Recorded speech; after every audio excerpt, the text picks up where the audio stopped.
Welcome into episode 17 of the official SDFC podcast presented by Ford. Shout out to our friends at the San Diego County Ford dealers for joining us as partners for the rest of the season. Really excited to have them on. Say it. All right, well, we're coming off a 0-0 draw, but SDFC is the first team in the MLS to clinch playoffs this year. Let's go. Well done. I mean, look, we went into this season. I don't think a lot of people had much expectations for this team, and for them to be the first team in the entire MLS to qualify for the playoffs is an outstanding accomplishment, to say the least. And not only the first team in the MLS this year, but also the fastest team in MLS expansion history if you take out the shortened 2020 season. Yeah. I mean, look, I think the only argument you can have at this point, as long as they finish the season strong, is I think it was it Chicago Fire that came into the league that won their expansion season. Other than that, I mean, it's probably the best expansion team that's season that's come into this league before.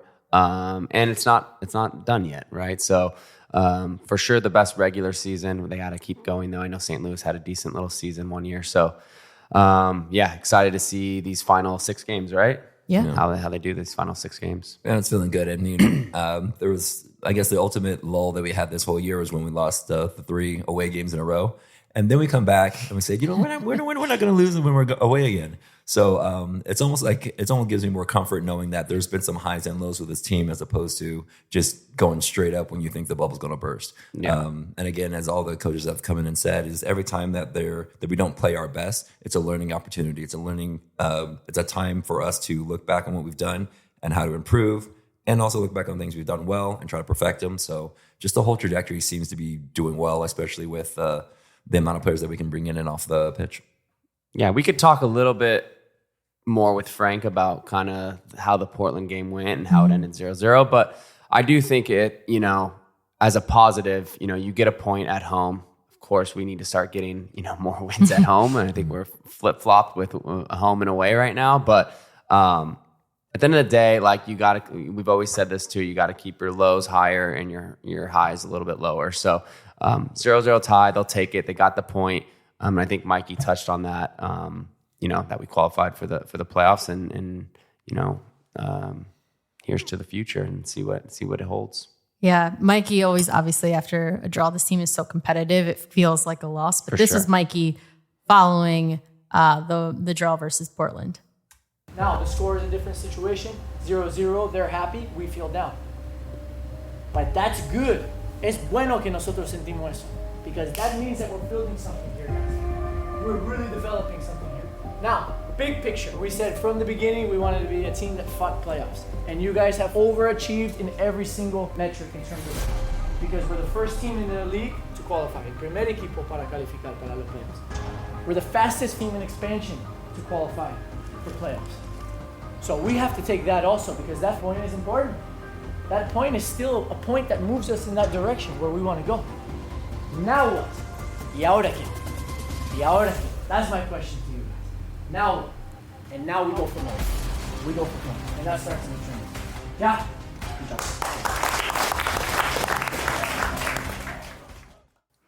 Now we go for more. Yeah, Mar's ready to run through a wall right now. I could just see his eyes. Mar wants to come out of retirement. Yeah. Just the amount of pride that you hear in his voice. It's uplifting. It's confidence building. Yeah, I'm that's good. I'm gonna run through a wall. I mean, he's good at recognizing the emotions of what the team is probably feeling at the moment, and so there's disappointment. You're at home. You're crazy out possessing them. You just couldn't get in the back of the net. Had a few taken away from offsides calls, but. Yeah, he saw the frustration on their face, but he looked at the big picture in that moment and said, look, guys, look what we've done, and we got to keep going. I think it says a lot about this team and what they've been able to accomplish with, setting the preseason goal is just to be able to compete for playoffs and being in a position where you're the first team to clinch playoffs and still wanting to go for more, I think says a lot about what this team, the energy is behind it and what they're capable of. Yeah, it's just kind of funny when it comes to him because, the reporters will ask him, you're getting close to making this record. You're getting close to this first here or there. It seems like the only goal that he set up before, besides just coming together as a team, is going for those playoffs. And then they achieve that faster than any other team. I mean, that's one thing to really give credit for. And then besides that, just going out on the pitch and keeping the simple things and sticking to the plan has got us here. There's been, again, there are games where we kind of give the opportunity to the other team and they capitalize sometimes they don't. But again, you'll see that same player on the pitch again the next game, knowing that there's a level of confidence about every individual on the team and with vision that the coaches have for us going forward. Yeah, and you mentioned that he had that goal to compete for playoffs, right? But I think he may have said it at the beginning, maybe internally, but then he never really talked about it much, maybe at all, really, until they actually qualified. And so it just goes to show you their focus on one game at a time, Don't look ahead too much until the job is done. And so they qualified. Now he's saying, now what? Now what is the next thing that they focus on game by game, and then they achieve the next thing, and then he'll, sit back and say, we accomplished this, now what? It'll keep happening. So and all the way, hopefully, until MLS Cup. Excited to hear from Frank and his perspective in all of this as well. We're also going to have a conversation with Ian Pilcher to get to know him, talk to him a little bit as well. But looking ahead to this weekend, we're facing LAFC, a team that we recorded our first home win against in Snapdragon Stadium, 3-2 win versus LAFC. What are you guys looking forward to this matchup on Sunday? I want 7. I want 7 straight road wins. That would be sweet. I mean, they got to keep this road warrior trend going. SDFC's had some big signings, obviously, with Sun coming there.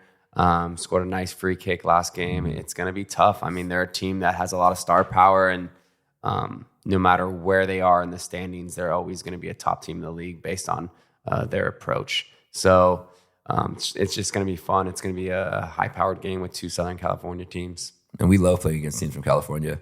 We've performed very well so far. And I'm really excited about, playing, a team a second time. You know how we perform one way the first time, then the second time when we're away.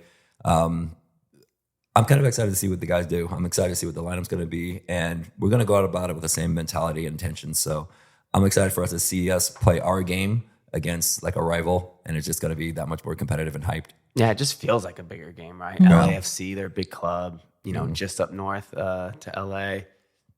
Both teams, going to most likely be in the playoffs. So it's going to be a battle. More to come on that in our match preview presented by Alaska Airlines when we talk to Frank, but stay tuned. It's the summer sales event with the Ford Groom. Sam, 30 seconds on the clock. The Ford Summer Sales Event. Great time to buy. Correct. What do we have amazing deals on this summer? Ford trucks and SUVs. Is Ford America's all-time best-selling auto brand? Let me think. Yeah, it is. 3 for 3. What do I win? You get to work at the Ford Summer Sales Event. Amazing. I think I was going to do that anyway. You betcha. Based on Automotive News Almanac historical data and industry-reported sales data from 1909 through 2024 CY. As the official specialty insurance partner of San Diego FC, Palomar offers standalone earthquake insurance that protects property and peace of mind. It's crucial to be prepared. Visit plmr.com or contact your insurance agent for a quote. Palomar, reimagining specialty insurance with innovative, creative solutions. More important news today is I want to congratulate Ian for earning his contract with the club. Watch Get Up.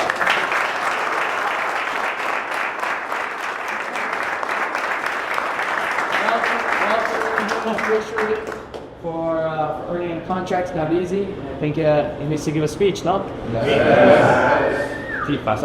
Excited to get going. I mean, you guys have already welcomed me, been a part of it a little bit, so I'm excited to get going and go beat you guys in training now.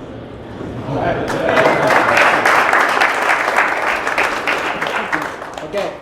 We're joined by defender Ian Pilcher. Ian, welcome to the pod. Thank you. Thank you for having me. Of course. Thank you for being here. So, Ian, take us all the way back to the beginning. How did your soccer career start when you first started playing? Yeah. I started playing about 3 years old with my twin brother. We're doing just YMCA league, stuff like that. And then we moved to Charlotte and just playing at Charlotte Soccer Academy. Eventually got into college, got a scholarship, and then 4 years there, and now I'm here. Jeez. Now you're here. Pretty short little journey there. I feel like if you go through Marv and I, it's like, oh, then I went there. And you're still young though, right? How old are you now? Young buck. I'm 22. 22. Yeah. Jeez. When you first went into college, were you thinking you were going to go pro right away, or did you go in there with a degree in mind and you're like, I'm fully set on this, but if anything happens, then I'll just go with the flow? I was kind of more go with the flow. Like, obviously, I had that dream, just keep going, play professionally. But parents were always like, degree. Sure. So kind of two fights there. There you go. How about your brother? He went to Rhodes College, D3 in Memphis, Tennessee. And he's wicked smart, but he was also good. So he got both sides of the coin there. Ah, that's great.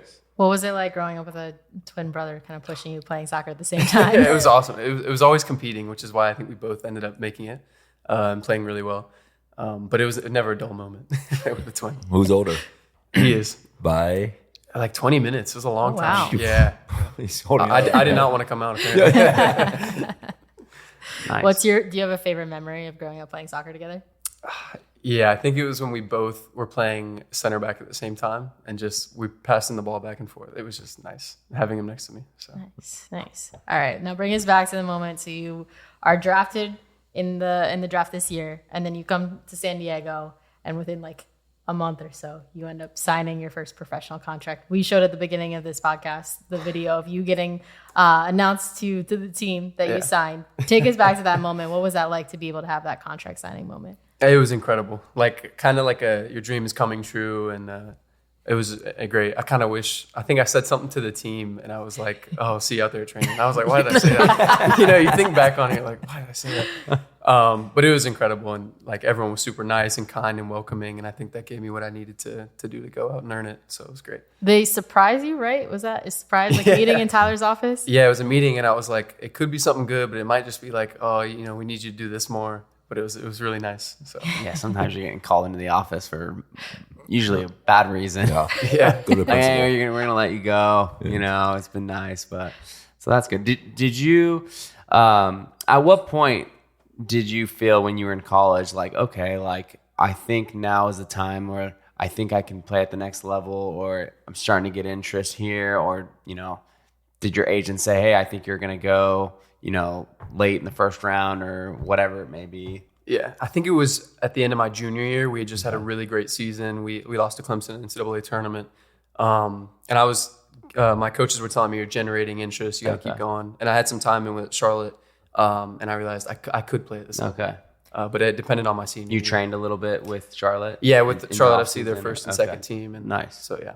Okay, awesome. Did you go to the Combine?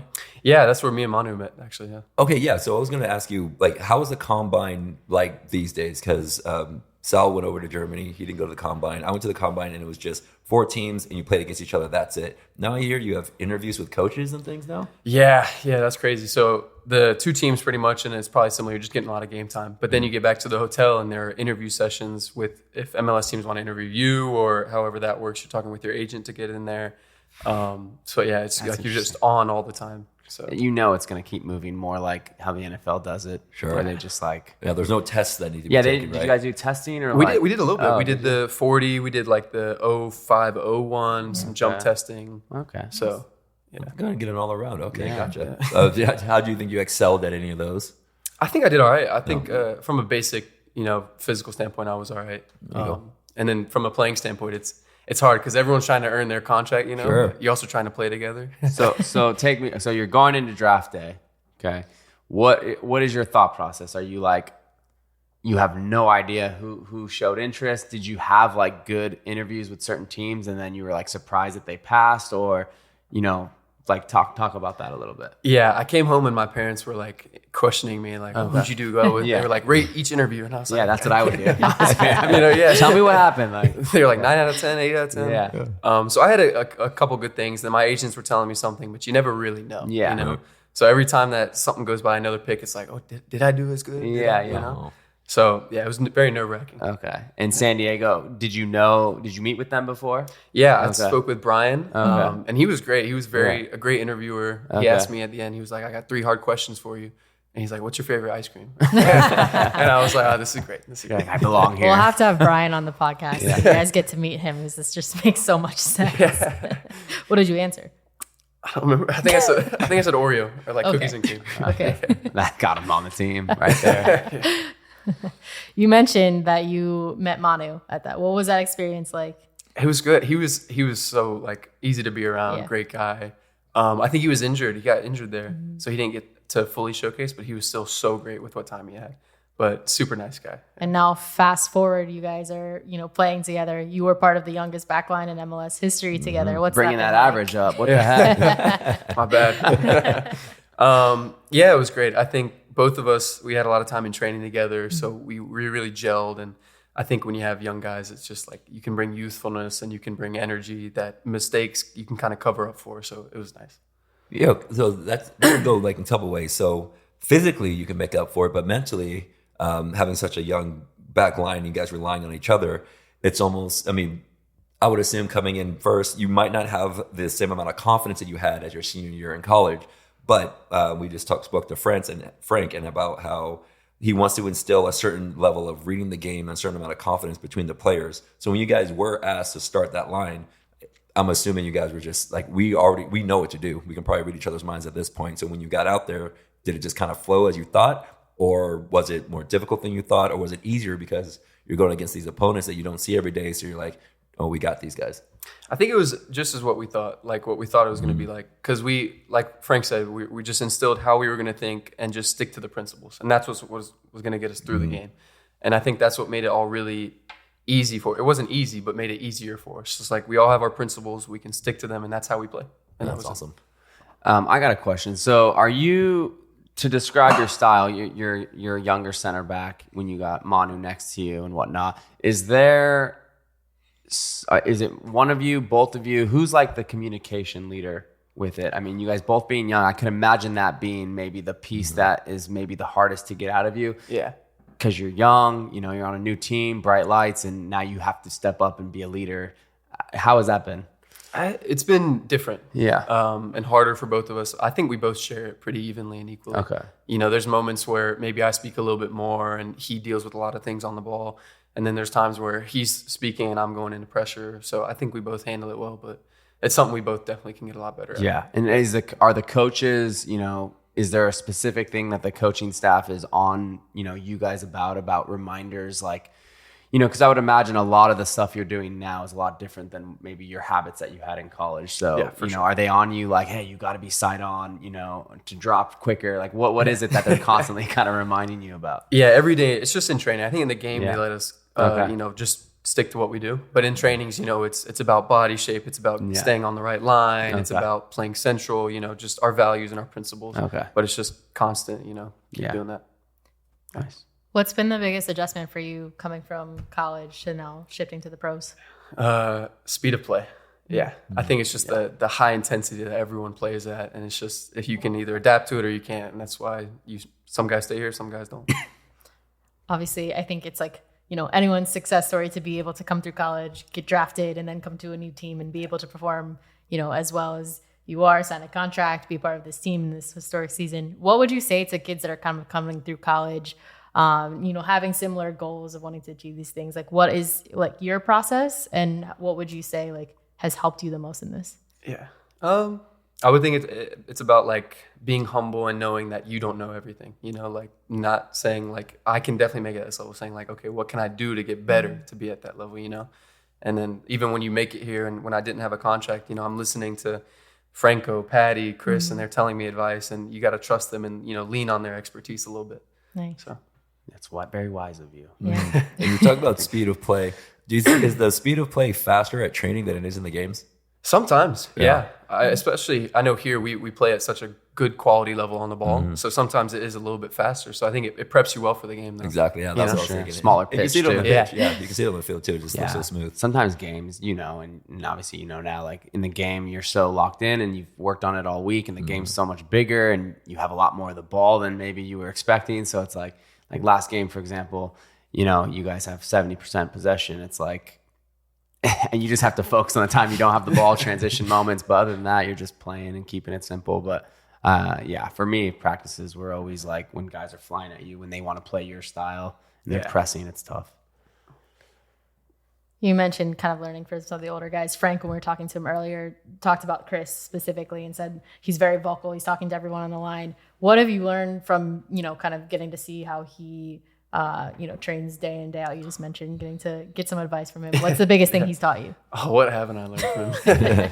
A lot of the time it's about like the line and when we can push it and when we have to be ready to drop. Especially my first game against Austin, that's where we got a couple things wrong, and we just went back into training. He was like, "We can do this, and it was constant, but it was so nice and helpful, just like his experience. So yeah, makes sense.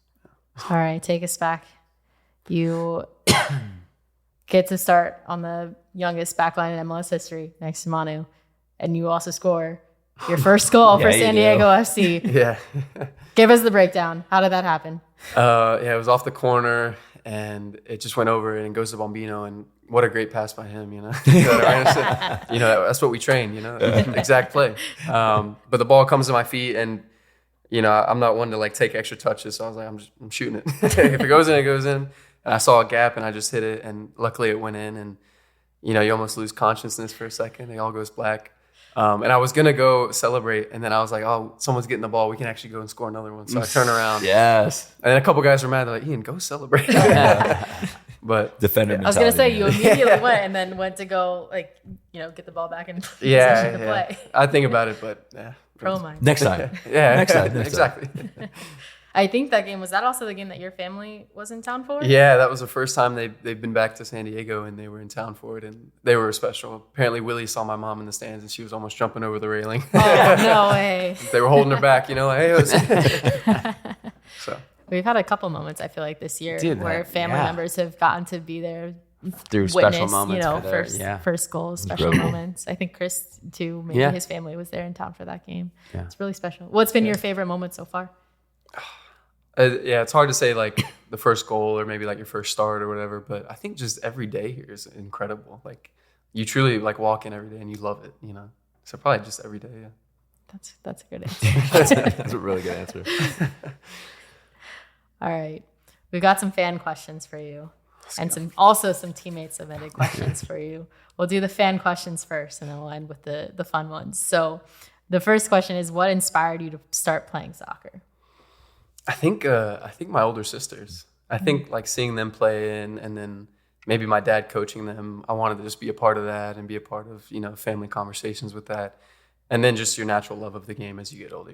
Like going out there playing with the ball and not even having like tactics or whatever, just touching it. Like you fall in love with it. So did everyone in your family play soccer? All the kids? 3 of us. One of my older sisters, me and my brother, and then the other sister was a swimmer. That's fun. Yeah. It's a competitive family too, right? Yeah, the twin sisters too. Oh, wow. Wow. 2 sets of twins. It's a lot of calendar scheduling for your parents. All right. What do you enjoy on your off day? That's a good question. I think just being around like some of the guys, like friends, and I definitely, like a bit of golf or something like that. And then just reading, really just taking the full day off. So, yeah. You used to live on campus here. Do you still live here? Yeah, I do still live here. You do? Is there anybody else still here that you can hang out with? There's a couple guys. I think we have like 6 or 7 here now. Nice. So okay. A good little crowd. That's fun. And outside of practice, you still know Alex Mighton? He's still hidden somewhere? He's ghost. No one has seen him outside Unbelievable. of That's crazy. To be fair, I haven't seen him since the one time I saw him at the coffee shop. So that was on the last podcast. No one's seen him outside. Yeah. Patty. Oh, wow. Patty pulled me aside and told me I had to tell him. So, what do you think about the city of San Diego so far? It's beautiful. Yeah, definitely different from the East Coast, anything along that. But it's got everything. You got like the mountains here in El Cajon. You got the beach 40 minutes away. You got a beautiful downtown with different avenues like Little Italy or, Gaslamp. It's really nice. Was it hard? This is also a fan submitted question. Was it hard moving across the country from your family? Yeah, it was different. It was definitely different. I wouldn't say hard. Like you're going into a place that was very welcoming and everything. I think the reality came like 2 to 3 months in where it's like, okay, I'm really not around family. So yeah, it can be hard, but I think if you're around the right people and you do things that you love to do on your off days, it can help. You got your family here, your San Diego FC. Exactly. Favorite beach to go to in San Diego? I would say Del Mar. Nice. But I haven't been to Windansea, and apparently that's pretty popular. Windansea's Big top short notch. break. Yeah. Big short break. Yeah. What about you guys? I like going down to Oceanside because I'm already up there, so it's really no bar. I like the downtown, get a couple lemonades. Yeah, for sure, Mark. Yeah, if you have Sal? if you have a family, it's a little different. But sometimes I like to go to Coronado. But if you're single, young, Windansea is probably the spot to go. Okay. With Good a group of advice. No friends. one's telling you to go to Yeah. Blacks without warning you. I don't know. There's so many good ones. I feel Yeah, every there's beach a here lot. has like its different character identity. Yeah, too, Mission so. Beach is like Just go also for like different family reasons. fun, like with all the games in Belmont Park and stuff. But Windansea is kind of like private, like cool little spot. Okay. Try them all. Yeah. Try them all. You'll have a good time. And you Take can try 'em them off. through the winter. Yeah, there's no winter. Like go-to dinner spot in San Diego. I don't know. I like Italian, so I would say somewhere in North Italy. Or Little Italy, sorry. Sal's praying you say I don't know. What's one Little of Italy is 3 our all-time restaurants. restaurant, Is that you so- too? No, my family got Barbusa is my family's restaurant. So Okay. that's a spot in Little Italy. I don't think I've been there yet. No? Need to go. Check it out. Okay. Yeah, it's I'll say that. yeah. All right, now we've got some fan-submitted questions. Oni Valakari asks, who is the smartest guy on the team? He told me he asked this question too. I think it depends on like street smart, book smart. Yeah. Ooh. But so should I say one for either or? You say whatever, yeah. I think if we're going like book smart, I'm gonna go like maybe Pablo or maybe even like one of the younger guys like Bombino. He's pretty smart. He's very sharp, yeah. But if we're going street smart, I'd say like Franco or maybe even like Anis. He's got some ins and outs, you know. Uh-huh. Yeah. Good to know. Noel, our kick guy, Noel Vega asks, who's better at ping pong, Anis, Ian, or Noel? Me. You. Oh. Without hesitation. Well, Alex Mighton asks, what is your table tennis record against Alex Mighton? Since we've started counting, it's probably like one to 2. Rank the top 5 ping pong Yeah, I was players. gonna say I'm getting Yeah. mixed results here. Okay, I'll be truthful. I'll be Okay. truthful. We'll give the truth. There's 2 leagues. Well, there's a Premier League and then there's Okay. Championship. Okay. Right? Premier League, you got like your Danish players. You got Okay. you got Oni, you got Marcus, Jeppe, you got Willie in and out of there, and then you got the Championship, the B League, which is Alex, me, Anis, Pedro starting to get in there. So So the younger guys. yeah, Basically. Who's top of your league currently? Who's getting promoted? I'm biased. I'd say me, but it's probably Alex. It is probably Alex. Okay. All right.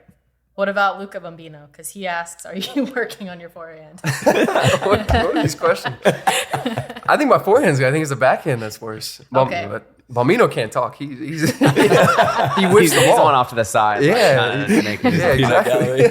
Just stirring the pot. Yeah.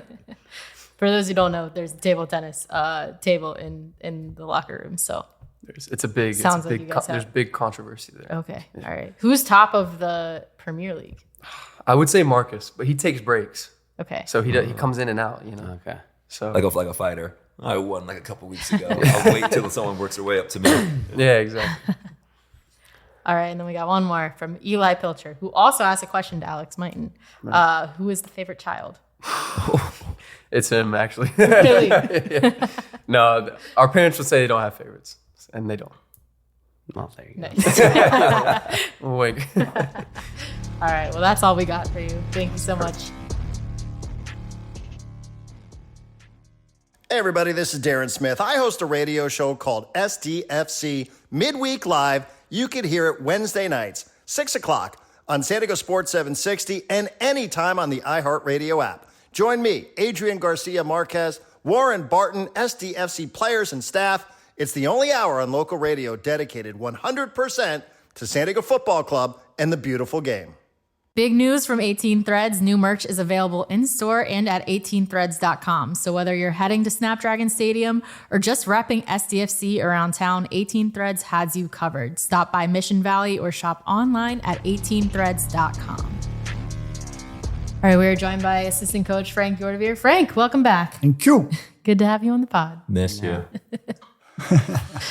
So we've just been chatting a little bit about the Portland result. What can you tell us about that match?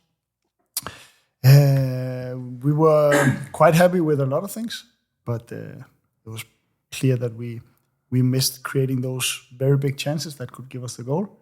But a fairly solid performance where we would like to have created more would be the short version. So earlier in the week, Mario invited us or myself and a few other local coaches he's the director of the football growth in San Diego. And so he works with some of the community.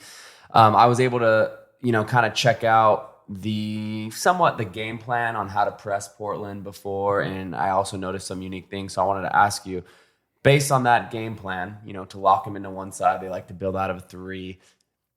How was that portrayed on game day? Did it look like what you guys thought it would, or was there kind of a wrench thrown in there? I know they had some new players that you couldn't really scout in that thing. So what was different? Yeah, they changed their positions a little bit to what we prepared. Okay. So they built it more with 2 center backs and 2 full backs. Okay. And we had prepared more for a line of 3, a wide line of 3. Still, the principle for us about locking the play was still very important for us, because we don't want teams to be able to switch the ball from side to side. We want to try to take some initiative and actually put them in a trap where we can win the ball centrally and ideally go forward. And we solved that fairly decent, especially in the first half. There were a few moments where Corey was caught a little bit in a new structure for him, where it wasn't perfect, and they managed to get out, which wasn't ideal. But I think they got out maybe 2 times of a more established pressing situation. Otherwise, we solved it pretty well from a defensive perspective, especially in the first half. Yeah. And the other question I had, because, Marv and I both played outside back at this level, and something I, heard throughout that was pretty unique to what SDFC is doing is they have their outside backs' body positions facing in to the field and also a little bit wider. Is that, what is the reason for that? Is that to prevent just the simple rollout wide pass to the winger and have them go at you? Is that to almost invite that through ball between the center back and the outside back? And then now you're in a better position because you're facing in, almost like what a winger's position would be facing in.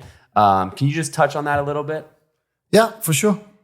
So basically the way we defend is built in a way to create good offensive transitions. Okay. And at least we think that the best place to win the ball back is in the center of the pitch. That is where the most interesting transitional moment starts. Whereas if you win the ball near the corner flag, to take the extreme example, it's pretty hard to create a good offensive transition from that one. So the idea for us is to basically force the opponent inside into a 2v1 situation, or sometimes a 3v1 situation, where we double and triple up in pressure moments. In order to do that, the fullback, let's take the classic example, a fullback is having a winger dribbling at him. If we just keep him on the outside, it's hard to double up. It's hard to find a number up situation. It will always be a 1v1, basically. Okay. And you give the winger the chance of getting under our back line and now creating square passes in front of our goal. So what we're trying to do when we have that situation with a winger dribbling at a fullback is to try to force him to come inside. Here we will have our own winger and potentially also a midfielder doubling or tripling up, depending on the situation. Mm-hmm. And this means we can win that ball in the center of the pitch instead, and then ideally go on an offensive transition. Okay. The other important part of that is that when we defend, we want it to be very collective. So we try to basically minimize isolated 1v1 situations. Okay. That's not how we see the game. We try to create it with more numbers and with closer distances. So when we have our fullback positioning himself, he always adjusts towards his teammates. And we want, when we defend on our own half especially, to be on a very, very good line. So we set conditions for the other team to be in offside. Mm-hmm. Whereas if he's just facing outside, he cannot see the line. And that way he will end up have to be more narrow, because you're more vulnerable for passes in your back. Yeah.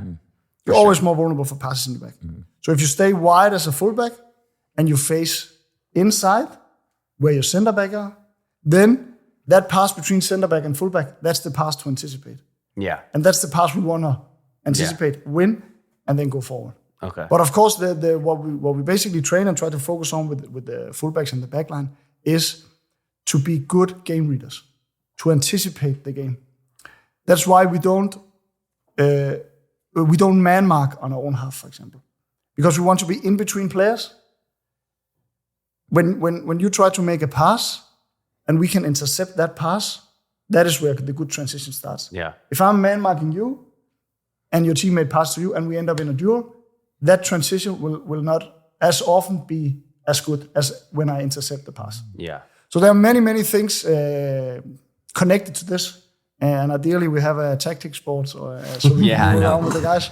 So that's the next level. So in build-up, you have the outside backs. You tell them, hey, be a little bit wider than maybe what you've been used to defending our defenders. You tell them when the opponent team is building up. Has the ball. Yeah. So basically, we say as wide as possible, but as narrow as needed. Okay.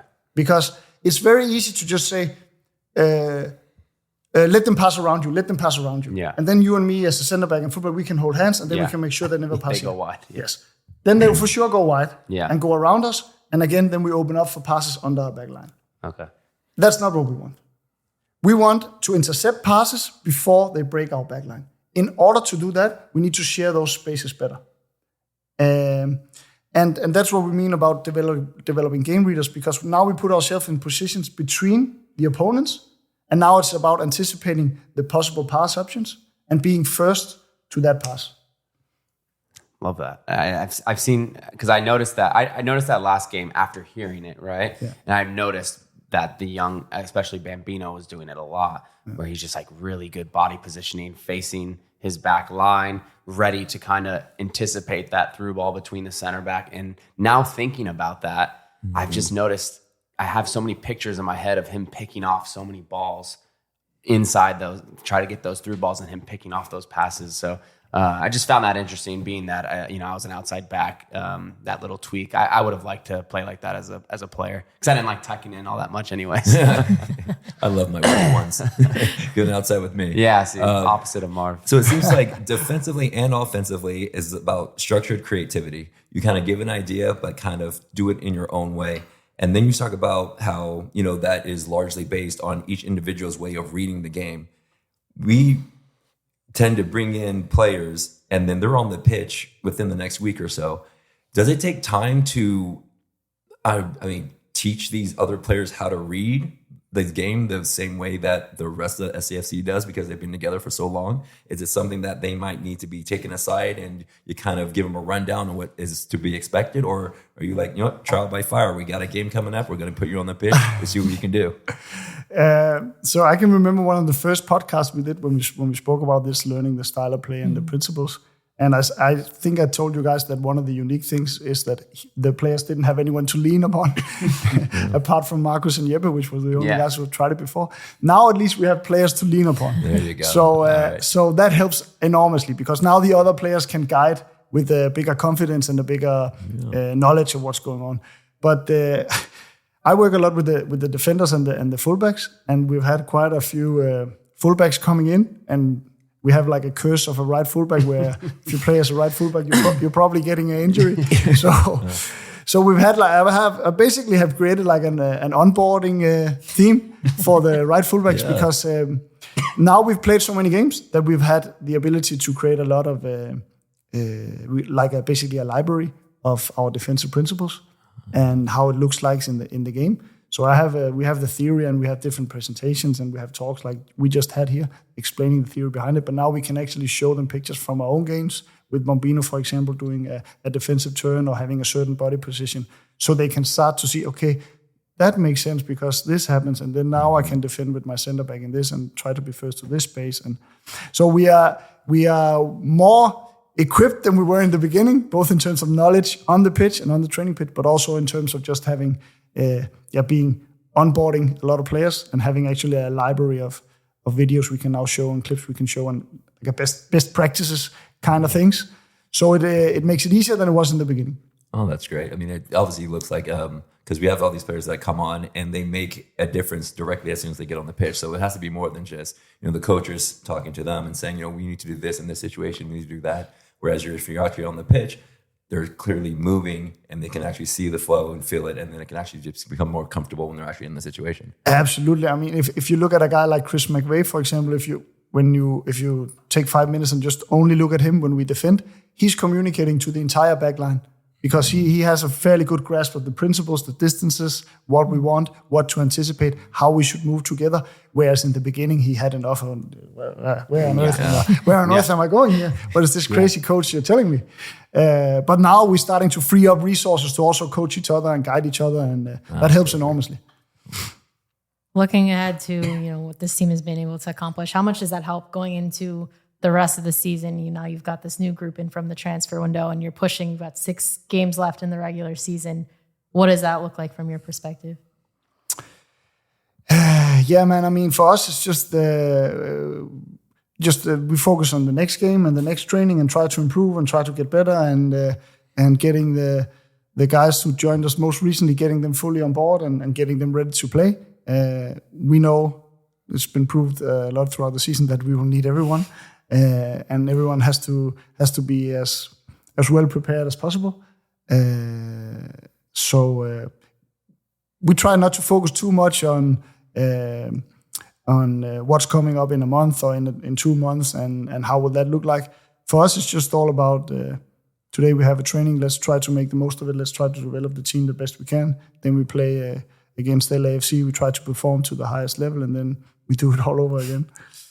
From your perspective, is there value then in clinching the playoffs so early and just being able to focus in on the next game and controlling your own results? Of course, I can see some value in it, but from our coaching perspective, it's really not too important. We still have to prepare a team. We still have to win games. We still have to train everyone to be ready to play the next game, but also on the short term and on the long term. Of course, we are excited and we are happy about it, and we look forward to that. But it's still way out in the future, and for now, it's not the most important thing for us. It's nothing we can change. It's nothing we can do anything about. We can just acknowledge that some of the stuff that got us in that position is the stuff that we have to keep on doing. So I know it sounds very boring, but that's basically what the mindset is for us.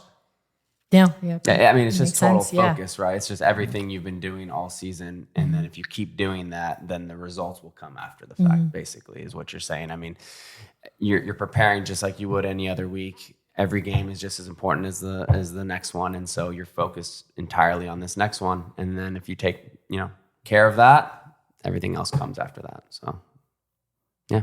It's almost like a mix of pride and humility. It's like you want to be proud of what you've done and what you've accomplished, but we got here by being humble and doing, putting one foot in front of the others and just playing the game as we know how to do. So, yeah, now we got LAFC. Yeah, absolutely. And in the bigger picture, like, this is only a very, very small beginning. Like, we haven't, of course, we've had some good results and we've played some good games, and we've hopefully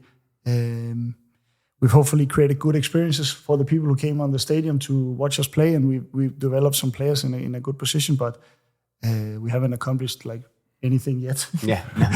Apart from that, which is extremely valuable. Like, I cherish every game, and even the training today was I'm so thankful and privileged. Yeah. But in the bigger scheme of things, we don't see it as we have accomplished any bigger things yet. Yeah. We made the playoffs, and of course that was a big thing for the club when we set out that let's try to aim for that in the first season. But for us as a technical staff and a group of coaches and group of players, there's another game coming up against LAFC, and we focus fully on that. So looking ahead to the next match at LAFC, what can you tell us about this matchup, a team we've seen before? Yeah, so a very, very solid team, solid defensively, extremely good in offensive transitions, some very, very strong players on the front line. And from what I can understand, also a great place to play with a good crowd and good energy. So that'll be exciting. Yeah, it'll be interesting to see how that game plays out. It just feels bigger just because it's, a little bit of a rivalry against an LA team. They have a lot of big names. So I'm really looking forward to it. Me too. So if you are traveling up to this match, there's going to be a lot of traveling supporters. Really excited to see what that turnout is going to be. It was great when we were in LA Galaxy the last time around for the first match. So excited to see how this support system shows up for San Diego FC in LA. But if you are traveling, we are going to have 2 watch parties in North Park at Bluefoot and at Fair Play, presented by Jameson. Bluefoot is 21 and up, and Fair Play is open to all ages. So make sure you get out there, support SDFC, and cheer on this team with your fellow fans.